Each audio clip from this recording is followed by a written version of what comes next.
47 Meters Down is a film starring Claire Holt and Mandy Moore about two sisters who decide to go shark cage diving after one of them goes through a breakup. And they take this pretty sketchy ship out there. Very, very predictably, everything goes terribly wrong. They fall to the bottom of the ocean, and they now have no way to get up to the top, and summer shark fun and tension ensues.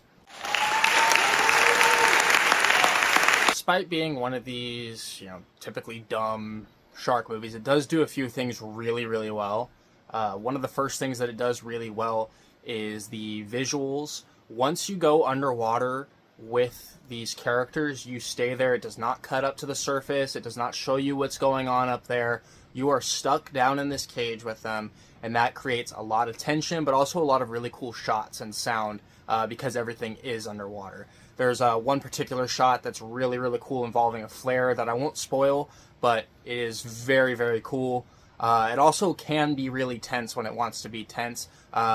With no real escape and sharks circling around, it creates an atmosphere that makes you kind of sit on the edge of your seat a little bit. Definitely gets you involved and invested.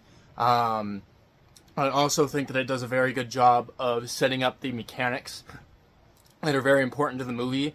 It sets up the importance of, keeping your air levels right, not being able to go up to the surface very quickly because you'll get the bends and nitrogen bubbles in your brain and all that kind of good stuff. It does set up all of that stuff very well. Almost makes it too predictable, but it definitely does a good job of setting your expectations for the film.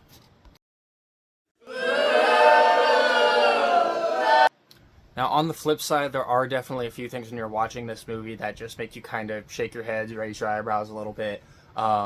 It definitely has some of those really big lapses in judgment that you see in horror movies where it's like one of those "I'll be right back" moments, or the boat is just the most sketchy boat you've ever seen in your entire life. I mean, it should have a sign on it that says, "If the sharks don't get you, the tetanus will," because it is just that sketchy looking.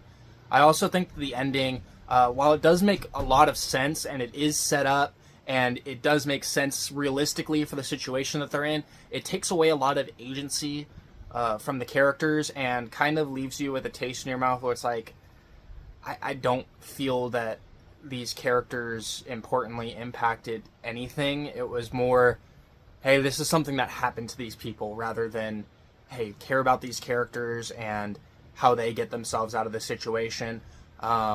Overall, I still think it was a fun film. Definitely one of those, throw it on the summer, turn your brain off, and have a good time. It's not Jaws, or does it even pretend to be, but it's still, overall, would definitely recommend it. Solid 6.5 out of 10.